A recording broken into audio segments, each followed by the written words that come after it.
Jak dla mnie remake Jak wytresować smoka może być najlepszym pomysłem, jaki się ukazał w ostatnich latach i największą szansą w historii tej franczyzy, a może nawet w historii DreamWorks. Czy Jak wytresować smoka to jest film, który potrzebuje remake'u? No niespecjalnie.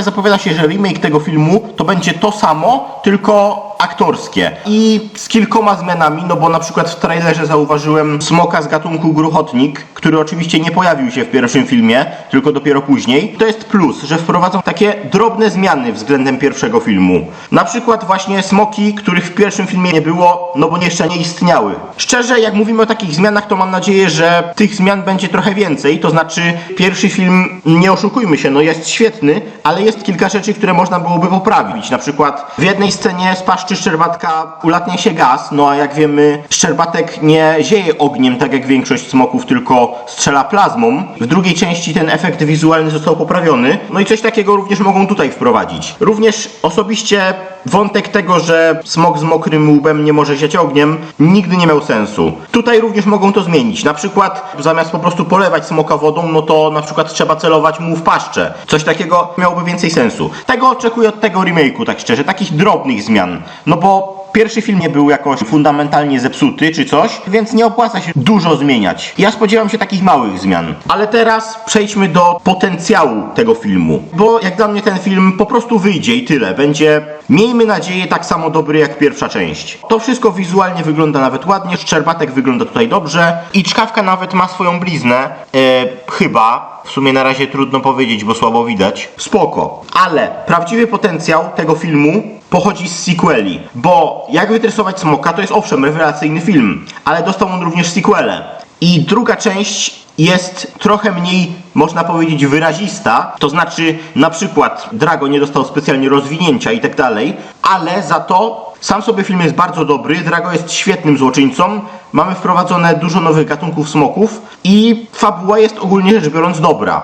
Drugi film może nie jest idealny, ale wprowadził dużo nowych i to świetnych rzeczy do tej franczyzy. A ci ludzie, którzy uważają, że to jest najgorsza część tej serii, no to chyba naprawdę powinni przebadać sobie wzrok. Dlatego, że trzecia część istnieje. I to jest obiektywnie najgorsza część z serii. Grimmel jest po prostu słabym złoczyńcą. Drago może nie był jakoś super rozwinięty. Był to prosty złoczyńca, ale za to miał świetny design, dobrze określoną motywację, władzę nad światem oraz wzbudzał grozę. A poza tym miał gigantyczną armię smoków. Grimmel nie robi żadnej z tych rzeczy. To jest chudy, siwy koleś, który włada 4 smokami. W dodatku jakimś cudem zabił jedną nocną furię jako chłopiec, a potem jeszcze samodzielnie wybił cały gatunek najbardziej niebezpiecznych smoków, czyli właśnie nocnych furii. I tak, dali mu jeszcze te strzałki usypiające oraz kontrolujące umysł, ale to powiedziałbym, że było to na siłę. W dodatku wszystkie postaci w trzeciej części są, jak to się mówi, out of character. Są ogłupione. Dostajemy nieśmieszne wątki i jeszcze sam wątek ukrytego świata to jest po prostu retcon. Obiektywnie retcon, bo w pierwszej części Stoik szukał gniazda, a nie ukrytego świata. Poza tym to nie ma sensu, żeby wszystkie smoki pochodziły z tego miejsca. No a poza tym Biała Furia była po prostu niepotrzebna. Jej charakter... No cóż, Szczerbatek ma taki charakter, że jest czasem agresywny i niebezpieczny, ale również uroczy. Biała Furia była czasem agresywna i niebezpieczna, ale poza tym również nie dość, że trochę wkurzająca, to jeszcze taka arogancka, można by to powiedzieć. No i poza tym wprowadzili gatunek, który jest tym samym, tylko że wygląda inaczej. No i Nocnej Furii dali umiejętność znikania, co jest niepotrzebne dla tego gatunku. Wszystko tylko po to, żeby Szczerbatek miał partnerkę i tyle. Zresztą zrobiłem już może trochę przestarzałą, jeśli chodzi o dźwięk, ale myślę, że dość szczegółową, dwuczęściową recenzję Jak wytresować smoka 3, którą możecie obejrzeć, a poza tym polecam ten film. Tu również jest bardzo dobrze wyjaśnione, dlaczego trzecia część nie działała. Już nawet nie wspomnę o 2 niepotrzebnych krótkometrażówkach oraz serialu, który, no cóż, jeśli trzecia część opluła tą franczyzę, to ten serial na nią zwymiotował i jeszcze ją podpalił. I teraz myślę, że już widzicie, dokąd zmierzam. Remake Jak wytresować smoka niekoniecznie jest czymś potrzebnym.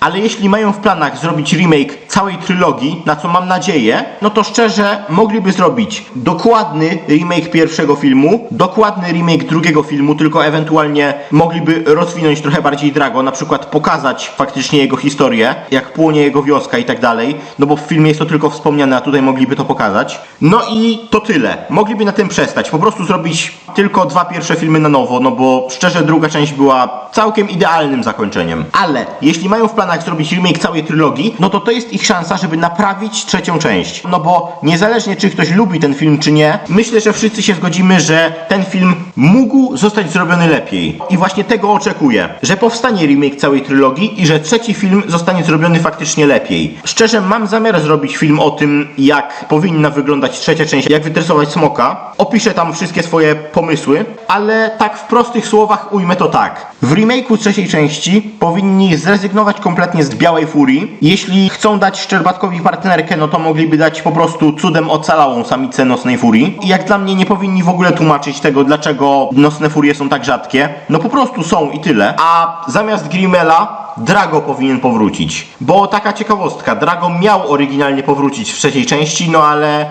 nie powrócił. Nie przywrócili najlepszego złoczyńcy, zamiast tego dali nam jego gorszą wersję.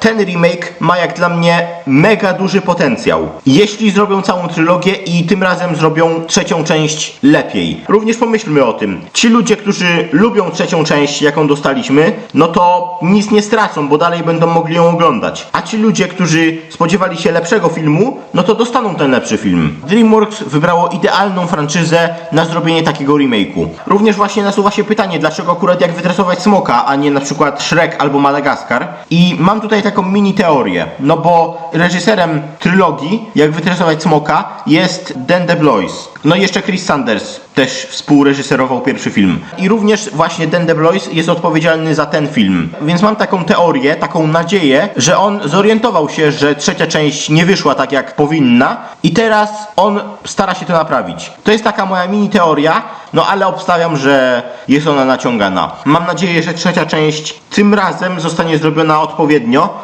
No i oczywiście nie ma szans, żeby ktoś z DreamWorks zobaczył mój film i cokolwiek zrobił, no ale mam nadzieję, że ten film odniesie sukces i że ludzie pokażą to, że chcą faktycznie trylogię i lepszą trzecią część. No bo naprawdę, jeśli mielibyśmy faktycznie dostać remake całej trylogii i jeśli trzecia część wyglądałaby tak samo, no to byłby najbardziej zmarnowany potencjał na całym świecie i w dodatku coś niepotrzebnego. To byłaby najbardziej zmarnowana szansa i okazja na naprawienie czegoś, co niespecjalnie wyszło. To tyle, możecie się podzielić swoimi przemyśleniami.